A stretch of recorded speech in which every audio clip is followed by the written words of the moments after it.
Halo, assalamualaikum warahmatullahi wabarakatuh. Selamat malam semuanya teman-teman.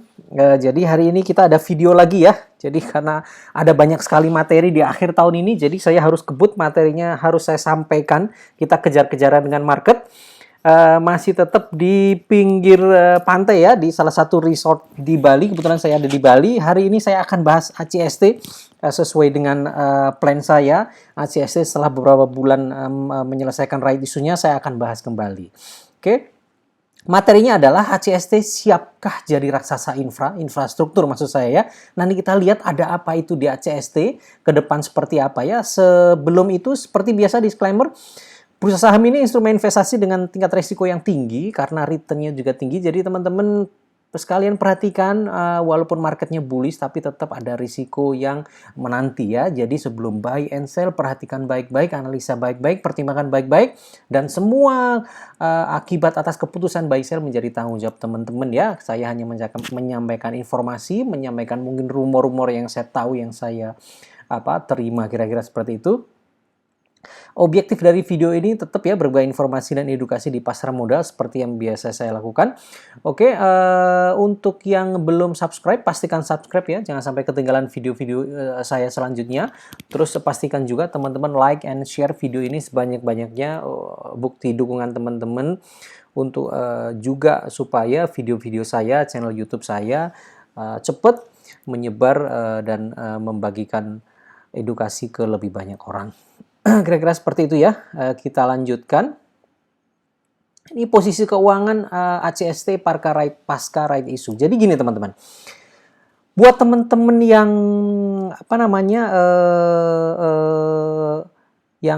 yang menanyakan ya kira-kira ACST, teman-teman perlu ketahui bahwa saya menganalisa ACST ini sudah cukup lama ya, sudah cukup lama dari pertama right issue, kemudian right issue pertama, ada right issue tahap awal, sebelum kumdet, kemudian setelah pasca right issue, teman-teman bisa cek jejak digital saya bahwa saya selalu optimis dengan masa depan ACST ya.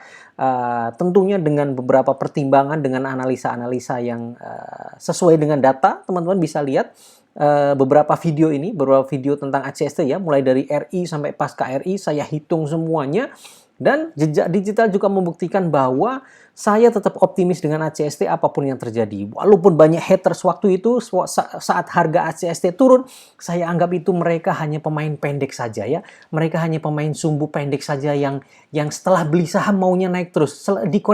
Koreksi sedikit mereka langsung demam ya. Apalagi ACST waktu itu setelah RI sempat diguyur ya oleh market makernya, sempat dibawa ke bawah. Dan itu mereka sudah kalang kabut semua ya, saya hanya senyum-senyum saja. Karena bagi saya long term vision ya, view long term, dan ternyata hasilnya maksimal sampai hari ini. Oke, jadi ini sedikit mengulang apa yang sudah saya lakukan, apa yang sudah saya analisa di ACST, menyambung beberapa analisa saya sebelumnya. Pertama, ini posisi keuangan ACST. Jadi posisi keuangan ACST ini sudah saya sampaikan pada video sebelumnya. Dan saat itu memang baru selesai RI, laporan keuangan kuartal 3 belum keluar. Dan memang setelah keluar angkanya juga persis seperti ini. Kira-kira yang saya sampaikan ini, analisa saya juga benar ya. Jadi poinnya adalah memang ACST ini mendapatkan uang ya, hasil RI, dan uang itu masuk ke dalam kasnya ACST kemudian digunakan untuk membayar hutang. Kira-kira seperti itu. Efeknya apa ya? Efeknya kemudian equity-nya ACST membaik, level DER-nya ya, debt equity ratio-nya juga membaik. Jadi itulah yang terjadi. Nah, sebelum berlanjut, itu tadi kan kondisi keuangan. Nanti kondisi keuangan secara real bagaimana akan kita lihat di laporan keuangan. Oke, saya mau menyampaikan persepsi lagi. Ini lagi-lagi ini konsep penting di pasar modal. Ini sudah saya sampaikan di video-video saya sebelumnya, di video-video materi lain atau bahas emiten lain, ini juga saya sampaikan. Kenapa ini? Karena ini penting sekali. Ya, ini penting sekali. Pertama, harga saham itu jalan duluan teman-teman, jalan duluan, bahkan bisa 6 atau 9 atau bahkan 1 tahun dia jalan duluan. Harga saham itu selalu jalan duluan dari kondisi real yang terjadi. Kalau teman-teman analisa hanya lihat LK, profitnya bagus apa enggak, teman-teman ketinggalan ya. Teman-teman lihat misal siapapun yang bilang ACST ya, misal ada orang yang analisa ACST, oh ACST kondisinya jelek, setelah bertahun-tahun kondisinya jelek, proyeknya begini, hutangnya besar segala macam. Itu masa lalu teman-teman. Kalau Anda temukan orang yang menganalisa menggunakan data-data itu, pasti gagal. Mereka pasti nggak akan pernah beli ACST, mereka tidak berani masuk ACST, dan mereka kehilangan momentum cuan yang besar di ACST. Kira-kira seperti itu ya. Tidak perlu ngomong lah mereka saya cuan di ACST, tidak mungkin. Mereka cara mereka sudah salah ya, view mereka sudah salah. Mereka tidak ngerti sebenarnya saham itu seperti apa. Anda tidak bisa tengok masa lalu sebagai pijakan utama. Anda harus lihatnya masa depan. Ada apa ini masa depan gitu. Bahkan seperti yang kita tahu ya, akhir-akhir ini, 1-2 bulan terakhir ini saat market sedang bullish-bullishnya, yang ngedrive IHSG, yang ngedrive harga-harga saham naik itu justru bukan fundamental yang ada di laporan keuangan yang kuartal ketiga kemarin disampaikan. Bukan. Sama sekali bukan, tapi adalah janji masa depan. Apakah janji itu benar? Ya nanti kita lihat. Tapi bahwa itulah yang mendrive harga saham sehingga harga saham naik tinggi, itu yang terjadi. Dan ya kalau teman-teman pintar, kalau teman-teman mau berhasil, ya ikuti itu. Ikuti drive yang ada, teman-teman beli, naik, jual. Kan kira-kira begitu ya. Yang kedua, bursa saham adalah leading indicator. Ini sering-sering saya sampaikan ya. ACST dropnya kapan? Tapi harga sahamnya harga sahamnya drop jauh hari, tapi laporan keuangan yang benar-benar jelek ternyata baru kuartal ketiga ini. Nah, kuartal ketiga kemarin laporan keuangan drop jelek, lalu banyak yang menganalisa, oh ACST ini buruk, harga sahamnya akan anjlok terus walaupun RI lah, itu salah. Harga saham saat ini itu adalah kondisi ACST nanti di 2021, itulah yang benar. Jadi teman-teman harus seperti itu cara berpikirnya ya, karena bursa saham atau harga saham itu sebagai leading indicator. Makanya seringkali kita dengar bahwa teman-teman technical, oh cat itu tahu duluan loh, ngapain kamu baca fundamental, udah telat cat tahu duluan. Nah itu memang benar, saya bukannya technical, saya fundamentalis, tapi saya fundamentalis yang view the future ya. Saya lihat the future. Saya nggak mau berpatokan pada masa lalu, itu udah basi, udah tertinggal. Oke. Nah, ini kita lihat ya. Ini posisi keuangan ACST pasca right issue ya. Pasca right issue. Pertama yang saya lihat adalah cash flow. Kenapa? Karena cash flow itu sangat penting. Apalagi ACST ini infrastructure ya. Infrastructure company. Construction ya. Construction yang bangun infrastructure. Kemudian tadi kenapa saya sebut infra, nah kita lihat di akhir-akhir. Tapi kira-kira teman-teman, perusahaan konstruksi itu kalau nggak ada cash mati. Teman-teman tahu nggak Waskita, PTPP, Wika itu pada saat tahun 2018 itu harga sahamnya udah anjlok. 2019 pun anjlok makin parah. Sebenarnya sejak 2017 akhir tuh udah mulai anjlok. Padahal teman-teman lihat, labanya 2017-2018 Waskita, PTPP, Wika itu berada pada laba tertingginya. Tapi harga sahamnya udah mulai anjlok. Kenapa? Karena isu likuiditas. Isu likuiditas. Likuiditas itu apa ya? Cash flow itu banyak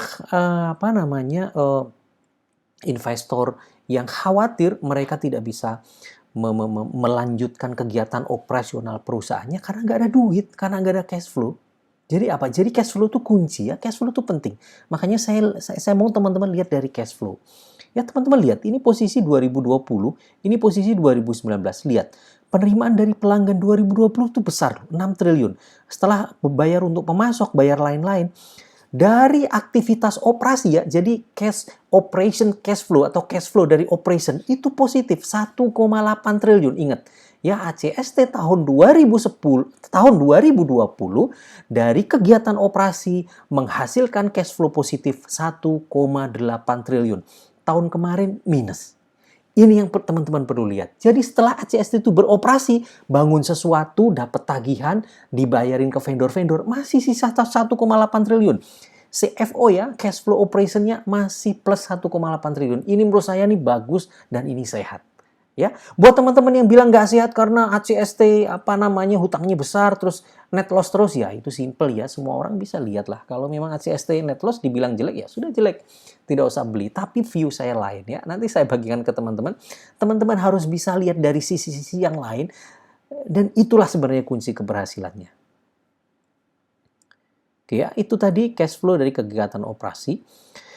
Oke, ini cash flow dari pendanaan dan cash flow dari aktivitas investasi. Aktivitas investasi itu lebih ke beli mesin-mesin baru, itu aktivitas investasi ya. Pembelian seperti capex ya, pembelian aset-aset baru itu aktivitas investasi, tapi itu tidak ada. Jadi langsung saja dari aktivitas pendanaan. Jadi kegiatan cash flow-nya ACST itu sebenarnya hanya dua besar.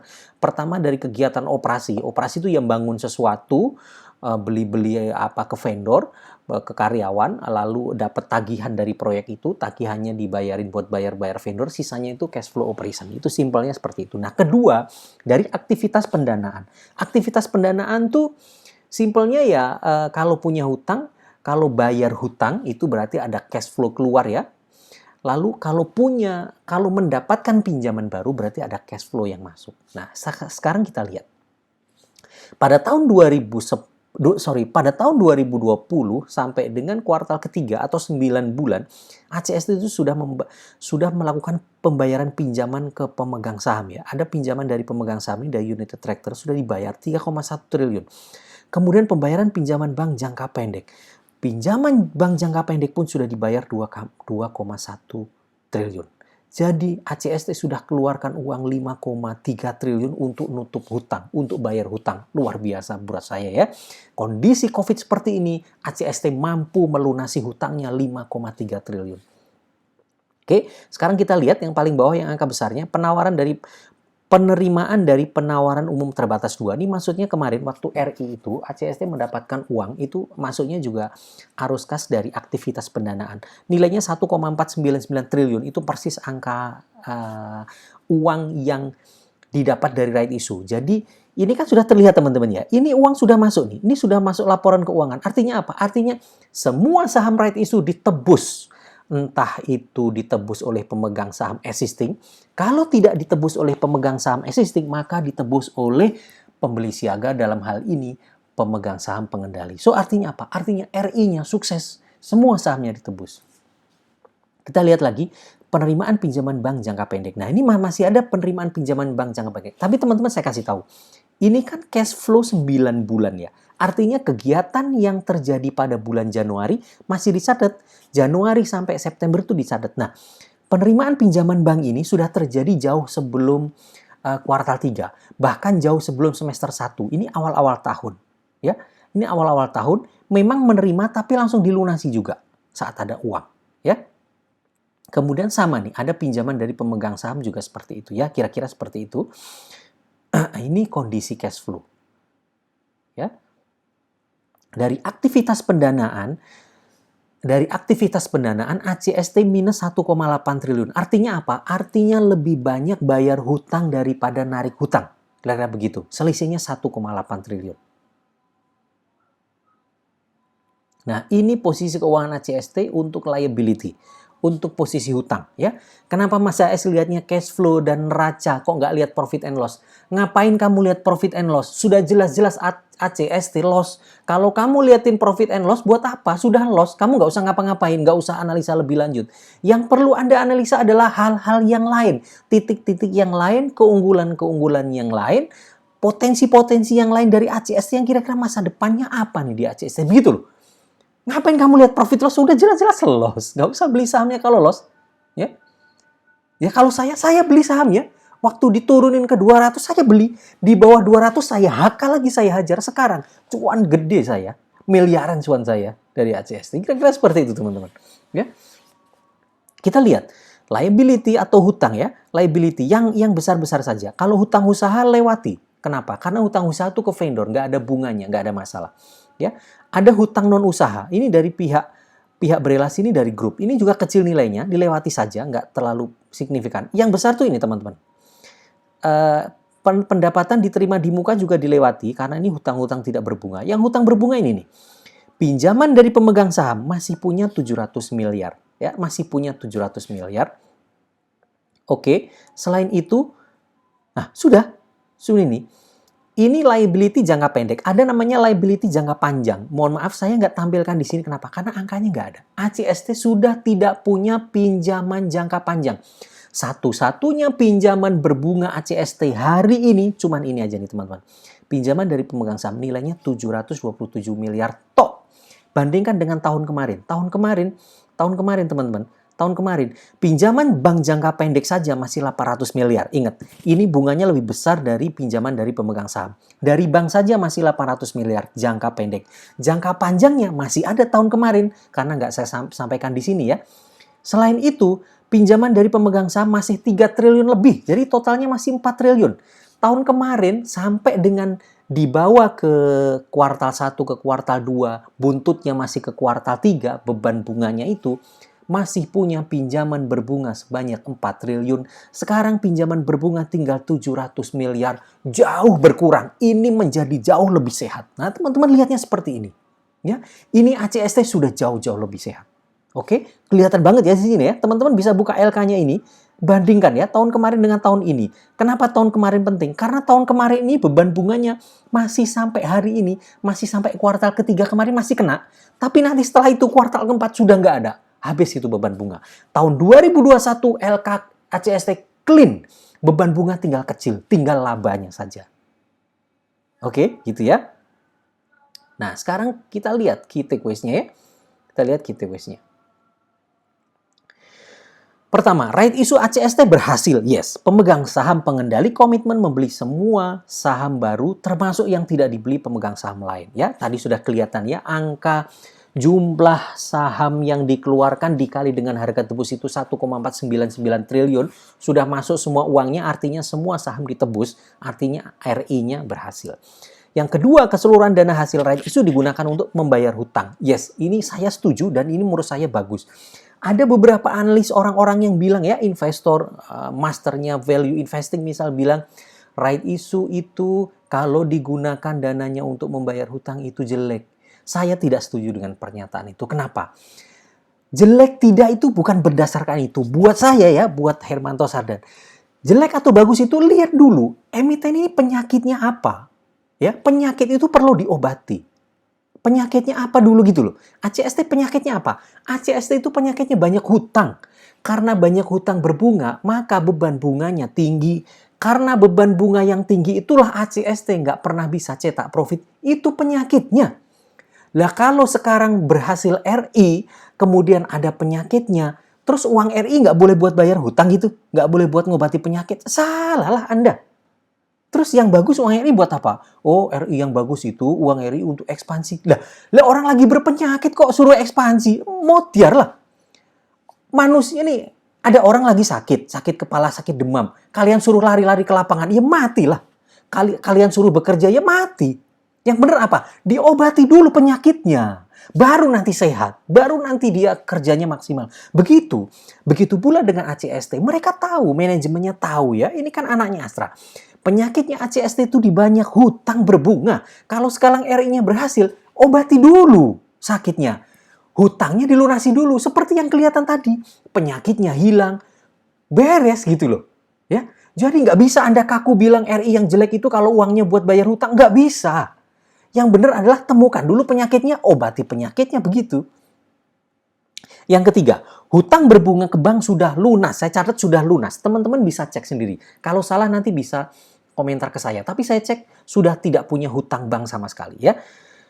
Selanjutnya, penyakit ACST selama ini ada di beban hutang berbunga khususnya bank. Ya, sekarang penyakitnya sudah hilang. Terakhir, right issue ACST berhasil memperbaiki postur keuangan ACST. Oh, ini setuju ya. Jadi dari hutang 4 triliun tinggal 700 miliar. Yang tadinya ada bank, nggak ada bank, tinggal ke pemegang saham yang bunganya lebih kecil. Jadi menurut saya, postur keuangan ACST sudah membaik. Oke, ini selanjutnya ya. Ini cat apa nih? Kok cat Indomobil sih Mas AS? Ya, kan saya kan seperti ini ya. Saya selalu memancing otak teman-teman supaya hidup, supaya cara menganalisanya tuh komprehensif gitu loh ya, cara menganalisanya tuh kritis gitu. Ya, teman-teman lihat Indomobil. Indomobil RI di berapa kemarin Imas? RI di 500 ya. Setuju ya, RI-nya di 500. Berapa harga sekarang? 1.500. Berapa kali dari harga RI? 3 kali ya. 3 kali harga RI atau cuan 200%. Kira-kira gitu ya. Modalnya 100% tambah cuan 200% jadi naiknya 3 kali lipat. Oke, itu Indomobil Imas ya. Ada apa di sana? Oh, teman-teman kalau lihat Imas laporan keuangannya merah semua, tapi bisa naik. Ya karena membaca masa depan. Ada sesuatu yang mau dikerjakan gitu. Ya. Lihat lagi apa lagi? Nah, ini yang lagi ngetren nih BPKP ya, Bank Bukopin ini juga salah satu stok pick saya nih di grup kami. RI-nya di harga berapa? RI-nya 180 ya, 180. Anggaplah 200 lah biar gampang hitungnya. Hari ini berapa harganya? 600. Berapa kali? 3 kali. Oke? 3 kali ya dari harga RI ya. Oke, nah teman-teman kalau mau ngecek selain IMAS tuh ada IMJS. IMJS itu RI di berapa? Sekarang harganya berapa? Teman-teman tinggal hitung saja sendiri ya. Oke, selain Bank Bukopin ada apa lagi? Ada Sahame. Nah, Sahame ini juga saham saya nih, rekomendasi saya. Saat saya rekomendasi di 90 orang bilang, wah saham gorengan nih, pom-pom nih, masa sudah dibeli di 60 nih segala macam. Waduh. Jadi orang-orang nih beginilah. Kalian nih kok kenapa energi negatifnya saja yang dikeluarkan? Akhirnya hilanglah kesempatan itu. Coba kalau di 90 kalian HK, hari ini udah cuan berapa kali kamu? Jadi begitu ya. Kalau saya nih kasih analisis yang terbaik loh, gratis loh. Jadi kalau kalian energi negatifnya yang keluar, hilanglah kesempatan itu. Saham RI-nya di berapa? Nah, saham ini RI ditebus oleh apa namanya MTEK ya. Karena backdoor ini saya juga ada videonya detail saya jelaskan. Harga RI-nya itu di 130. Berapa sekarang harganya? 280 sempat 300. Berapa kali itu? Hitung sendiri. Oke. Nah, ini yang penting teman-teman. Ini kadang-kadang banyak yang nggak tahu. Right issue itu strategi besar loh dari pengendali. Strategi besar. Kenapa strategi besar? Wah, teman-teman ini nggak tahu. RI itu strategi besar. Yang pertama adalah, kalau RI, terus RI-nya di bawah, terus pengendali masuk besar, itu kok simple teman-teman. Maksudnya, contoh nih pengendalinya IMAS. Waktu harga IMAS di 2000 dia mau RI. Nggak mau dia. Kenapa? Loh, ngapain gue RI di harga 2000 beli saham mahal? Enggak lah, saya tunggu harga sahamnya turun. Kalau nggak turun, kita turunin supaya kita bisa RI di bawah gitu loh. RI itu strategi besar teman-teman. Supaya pengendali bisa masuk dalam jumlah besar, supaya bisa menguasai sahamnya menjadi benar-benar mayoritas dengan harga murah. Setelah itu, ya dinaikin. Buat apa dinaikin? Ya macam-macam, bisa placement, bisa macam-macam. Gitu loh teman-teman ya. Teman-teman harus ngerti ini. Slide itu sebenarnya salah satu strategi besar. Ya, sekarang kita lihat aset Indonesia ya, ACST ya. ACST harganya pernah 3.000 loh teman-teman ya.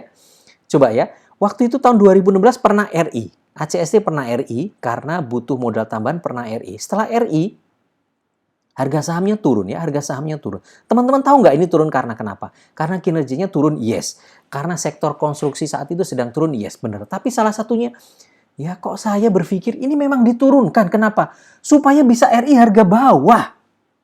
Ya. Lah kalau di sini 1.800 per lembar, kalau uangnya itu 3.600, kan cuma dapat 2 lembar. Coba kalau RI-nya kayak kemarin, harga RI-nya 266, dapat berapa lembar itu? Gitu loh teman-teman. RI itu strategi besar. Kalau sekarang kita ngomong ya, ngomong kita pakai analisa goblok-goblokan saja lah ya, pakai analisa right issue nih yang sekarang sedang ramai. IMAS sudah 3 kali ya, BPKP sudah 3 kali. Sekarang kita lihat ACST, RI-nya di 266 kan? 2 kali saja ke berapa itu? 266 kali 2 ya, sekitar 520. Masih jauh, hari ini baru 394. Minimal ke 500-an sekian itu loh, masih jauh teman-teman. Itu kalau baru 2 kali. Kalau 3 kali, 266 kali 3 kaliin, nggak tahu itu berapa itu. Udah besar sekali, hampir 900 di sini. Ya. Nah, belum lagi kalau mau dibawa ke sini lagi. Ya potensinya sangat besar. Oke, potensinya sangat besar. ACST perusahaan gorengan. Gorengan kundulmu. ACST itu cucunya Astra, men. Astra. Ya. Nah, itu yang teman-teman mesti tahu ya. Oke ya. Oke, sekarang ada katalis apa nih Mas AS? Nih, ya, kita bahas lagi ya. Pesan Presiden Jokowi, kasih kesempatan swasta dan kurangi proyek BUMN. Ini yang ngomong Pak Jokowi. Yang ngomong Pak Jokowi. Teman-teman tahu ya, kalau Pak Jokowi punya keinginan, push terus, hajar terus supaya keinginan saya terpenuhi. Ini restrukturisasi BUMN gila-gilaan Pak Erik ini juga salah satunya keinginan Pak Jokowi. Ya, sekarang Pak Jokowi udah minta begini. Mas AS itu berita lama. Lah iyalah berita lama. Januari 2020. Lah kan setelah Februari Maret COVID. Mana mungkin lah ngurusi proyek-proyek. Udah nggak sempet. Pak Jokowi fokusnya di COVID. Ini kalau COVID-nya selesai, masuk ke 2021, kenceng-kencengan proyek infrastruktur lagi, Pak Jokowi akan ngomong ini lagi. Siapa yang diuntungkan? Ya perusahaan konstruksi swasta yang siap. Perusahaan konstruksi swasta yang siap, siap apanya? Siap macam-macam. Siap perusahaannya, siap kondisi kesehatan neracanya. Sewaktu-waktu kalau butuh pinjaman bank dia sudah ready. Kalau mendapatkan proyek gede dia sudah ready. Siap backup di belakangnya. Siapa yang ada di belakangnya. ACSD saya rasa sangat siap. Dan ACSD saya rasa merupakan salah satu perusahaan konstruksi swasta yang terbesar menurut saya. Dan paling siap nanti kalau diberikan proyek-proyek sebesar ini. Ya, kita baca ya. Presiden kembali sindir BUMN. Ya, beri peluang besar bagi anak muda. Seingat saya setahun di BUMN itu ada 2.400 triliun yang bisa dikerjakan. Ini bagilah ke swasta. Ya, besar sekali ya. Kedua, kesempatan swasta. Presiden Jokowi juga menghimbau agar proyek besar hingga kecil untuk tidak diambil seluruhnya oleh BUMN. Anak BUMN maupun cucu-cucunya tuh. Udah BUMN sama cucu-cucunya saya dilarang. Berilah ruang yang lebih luas pada swasta. Nah, pada swasta, lagi-lagi pada swasta dalam pembangunan infrastruktur. Itu kerjaannya ACSD semua. Ya. Nomor 3, BUMN garap proyek 2.400 triliun. Nilai proyek yang dikerjakan berbagai BUMN mencapai 2.400 triliun selama 1 tahun. Menurut Pak Jokowi seharusnya bisa diberikan sebagian kepada pengusaha swasta. Tuh, separuhnya kepada pengusaha swasta. Kalau swastanya nggak siap, ya nggak dikasih. Kalau siap, dikasih. Kalau yang siap satu, ya dikasih ke dia semua. ACSD salah satu yang paling siap menurut saya. Ya, nah inline dengan itu, ini berita baru ya, ini tanggal 19 Desember baru kemarin, inline dengan itu, Belate atau aturan gitu ya, klasifikasi nilai proyek untungkan swasta. Simak rekomendasi saham. Nah, ini dari Kontan ya. Tapi yang mau saya cuplik bukan rekomendasinya. Maksud saya sih, Kementerian PUPR ya mengeluarkan Belate yang aturan mengatur tentang segmen pasar pekerjaan konstruksi berdasarkan nilai pekerjaan. Ini kira-kira memang menguntungkan swasta. Jadi, inline sudah Pak Jokowi minta apa, Kementerian PUPR sudah terbitkan aturan apa. Klop. Nah, tinggal kita tunggu 2021 ya. Nah, sekarang saya tambahkan lagi ya, ini transformasi ACSD ya. Transformasi ACSD sebelum dibeli Astra atau Astra Group ya, sama setelah dibeli Astra. Pekerjaan apa yang bisa dikerjakan ACSD? Teman-teman mau saya kasih tahu, ACSD itu dulu cuman pekerjaan bikin-bikin pondasi teman-teman. Bikin-bikin pondasi, kerjaan-kerjaan kecil lah. Nggak terkenal dulu perusahaan. Setelah diakuisisi Astra, kemudian pernah RI, itu transformasinya luar biasa. Ini menjadi perusahaan sekelas BUMN lah, perusahaan-perusahaan besar. Nah, sekarang kita lihat proyek-proyek yang terakhir dilakukan oleh ACSD mulai 2017 ya, 18, 19 apa? Coba kita lihat ya. Mendapatkan pekerjaan infrastruktur untuk pembangunan tol layang Jakarta Cikampek. Jadi tol layang tuh teman-teman kalau mau ke Cikampek yang pernah lewat tol yang naik ke atas itu ya, itu yang kerjain nih KSO-nya dengan waskita. Tuh. Kelasnya ACSD itu sudah dengan waskita loh teman-teman. Ya, kelasnya sudah dengan waskita. Kalau ACSD itu masih perusahaan ece-ece, kemampuannya nggak jelas, kompetensi nggak jelas, bukan hanya kompetensi teknis ya, tapi kompetensi keuangan juga, pengalaman kerja juga. Kalau nggak jelas, mana maulah waskita mau. Waskita bersedia KSO. Nggak mau. Kelasnya ACSD sudah dengan waskita. Ya. Mendapatkan pekerjaan infrastruktur untuk pembangunan tol Jor 2 ruas Kunciran Serpong ya. Kunciran Serpong nih yang tol baru nih yang Jor 2, KSO-nya dengan adikarya tuh.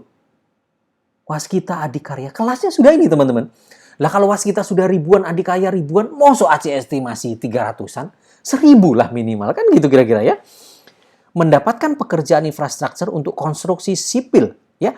Konstruksi sipilnya LRT Cawang Duku Atas itu yang kerjain ACSD itu. Itu sudah levelnya ACSD teman-teman. Jadi kalau ngomong sekarang Pak Jokowi mau kasih proyek yang besar ke swasta, ACSD siap. Modal ACSD anak cucunya Astra men. Mau duit berapa triliun juga dikasih sama Astra asal dapat proyek besar. Kan kira-kira seperti itu kan? Nah, ini transformasi ACSD ya, transformasi ACSD. Oke. Ini adalah Astra Infra. Ini perusahaan anak perusahaannya Astra yang bergerak di bidang infrastruktur yang getol beli aset berupa jalan tol, ya, jalan tol. Nah, Ini yang mau saya kasih tahu, ini bener-bener disclaimer ya teman-teman. Ini bener-bener disclaimer. Saya dapat juga baru rumor. Cuman kadang-kadang kalau rumor seperti ini nggak cepat kita action ya, nanti kedahuluan news, kedahuluan fund-fund besar, udah bablas, udah kemana-mana ya. Ini besar sekali Astra Infra ini, anak perusahaannya Astra ya. Kenapa kok transformasi ACST? Nanti kita lihat ya, ini ada Astra Infra, ini nilainya besar sekali. Tol-tol yang dimiliki sudah Cikopo, Palimanan, Tangerang, Merak, Jombang, Mojokerto ini sudah punya Astra Infra semua ya. Nah, ini yang terakhir ini ya. Ini Astra Infra Participate in JOR ya, JOR 1 ya. Dibeli nih ya. 51% dimiliki oleh Jakarta Infrastructure Propertindo, dibeli oleh Astra. Jadi mereka sangat agresif sekali untuk menguasai jalan-jalan tol di Indonesia. Oke. Nah, ini rumor ya. Rumor yang saya dengar ini khusus buat teman-teman. Ini disclaimer, teman-teman terserah mau ikut saya apa enggak, mau pokoknya ini saya punya info, saya kasih aja ya. Rumornya teman-teman, saat ini Astra sedang mencari aset-aset besar yang bagus untuk dimasukkan ke ACST. Entah nggak tahu saya gimana cara masukinnya, yang pasti ACST itu jauh lebih kecil daripada aset-asetnya. Jadi nanti kemungkinan Astra bisa jadi pemegang pengendalinya ACST, kemudian ada aset-aset besar yang di backdoor ke ACST. Kenapa harus ke ACST? Masalahnya nih teman-teman, saya kasih tahu. Astra Infra ini sudah besar. Ini besar. Ya, ini korporasi punya Astra besar. Nggak mungkin Astra ini nggak di IPO. Ini pasti segera di IPO. Masalahnya kalau ada cara yang cepat yang lebih cepat dibanding IPO dari awal, mungkin itu juga dilakukan. Nah, yang saya dengar Astra Infra ini kemungkinan menjadi salah satu aset yang bakal dimasukkan ke ACST. Kenapa ACST? Ya karena ACST yang sektornya sama dan ACST yang sudah ada di bursa gitu loh. Kalau ACST dimasukkan ke Astra Infra jadi aneh karena tujuan utamanya memang Astra Infra tuh sudah besar gitu, harusnya mereka akan IPO. Nah, itulah yang saya sebut tadi inline semua ya. Astra dari awal sudah membesarkan ACST ya, ACST melalui dihandle, sementara ditaruh di bawahnya United Tractor. Hasilnya mana? Hasilnya ini ACST sudah berada di level-levelnya Waskita, di levelnya Adi. Nah, sekarang next step ke depan teman-teman serah tanya ke broker, tanya ke fund manager atau ke aset manajemen yang besar-besar, mungkin mereka lebih tahu, tapi rumornya memang Astra saat ini sedang mencari aset untuk dimasukkan ke ACST. Oke, kira-kira begitu ya. Nah, ini nih saya menambahkan juga ini data dan fakta tentang ACST. Ini sudah saya sampaikan dalam video-video saya yang lalu sebenarnya. Ini sebenarnya mengkonfirm bagaimana agresifnya Astra, bagaimana seriusnya Astra membesarkan ACST ya. Sejak diakuisisi itu ya, pendapatan dari 1,3 menjadi 3,7 pada 2018. Naiknya signifikan ya. EBITDA-nya juga tumbuh signifikan, net profit-nya juga tumbuh, kecuali tahun-tahun terakhir karena hutangnya membesar ya. ACST juga mencatatkan arus kas positif pada 2020. Artinya apa? Artinya kinerjanya juga dijagain supaya perform. Setelah itu kemarin RI di harga bawah, klop sekali. Astra melalui United Tractor sudah menguasai sahamnya 60% lebih. Tinggal kita tunggu langkah besar selanjutnya. Kira-kira seperti itu teman-teman, sharing saya mengenai ACST. So pertanyaan selanjutnya, targetnya ke berapa Mas AS? Nah, targetnya ini ACST. Saya nggak tahu targetnya berapa, tapi kita gini aja lah. Kita pakai yang RI yang sudah berhasil saja lah ya, 3 kali. Tinggal 266 kali 3 saja ya. Itu sekitar 780 ya, ke 800 lah. Ya, ke 800 menurut saya masih make sense. Ya. Untuk masa depan di 2021 ya, dengan segala macam tadi yang saya sampaikan itu. Kira-kira seperti itu teman-teman, sharing saya mengenai ACST. Mudah-mudahan bermanfaat, jangan sampai salah mindset bagaimana memilih saham ya, jangan sampai lihat masa lalu, Anda akan tertinggal. Kira-kira seperti itu, mudah-mudahan portofolio teman-teman tumbuh dengan bagus, sukses investasinya, sukses selalu buat Anda. Selamat malam, Assalamualaikum warahmatullahi wabarakatuh.